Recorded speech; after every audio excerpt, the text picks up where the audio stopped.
তেলিয়ামুড়া থানাধীন শান্তিনগর ক্যাম্পের মাঠ সংলগ্ন এলাকায় অগ্নিদগ্ধ হয়ে মৃত্যু হয় 50 বছর বয়সী গৃহবধূ শিলা সাহার। ঘটনাকে ঘিরে এলাকায় ব্যাপক চাঞ্চল্যের সৃষ্টি হয়েছে।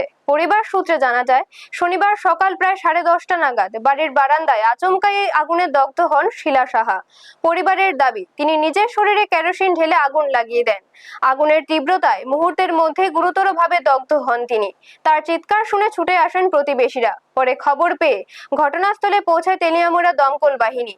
দমকল কর্মীরা অগ্নিদগ্ধ অবস্থায় তাকে উদ্ধার করে দ্রুত তেলিয়ামুড়া মহকুমা হাসপাতালে নিয়ে গেলে কর্তব্যরত চিকিৎসক মৃত বলে ঘোষণা করেন। জানা গেছে, দীর্ঘদিন ধরে পারিবারিক অশান্তি ও মানসিক চাপের মধ্যে দিন কাটাচ্ছিলেন ওই গৃহবধূ। স্বামী লক্ষণ সাহা জানান, অতীতেও একবার পারিবারিক বিবাদের জেরে তিনি বিষ পান করে আত্মহত্যার চেষ্টা করেছিলেন। তখন চিকিৎসার মাধ্যমে তাকে বাঁচানো সম্ভব হলেও এবার আর শেষ রক্ষা হয়নি। ঘটনার পর গোটা এলাকায় নেমে এসেছে শোকের ছায়া।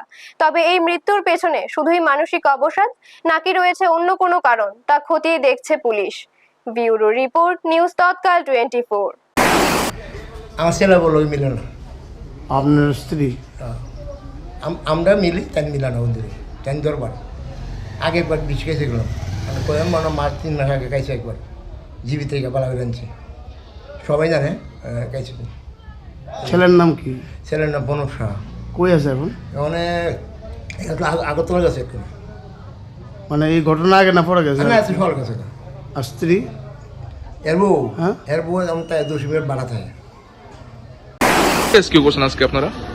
আজকে রেস্কিউ করছি বলতে আপনার ওই শান্তিনগর ক্যাম্পের মাঠ সংলগ্ন বাড়িতে একজন মহিলা মানে অগ্নিদগ্ধ অবস্থায় মানে ছিলেন আর কি। খবর পেয়ে গিয়ে আমরা হাসপাতালে আনছি, ওই হসপিটালে এসে মাত্র দিয়ে এলাম।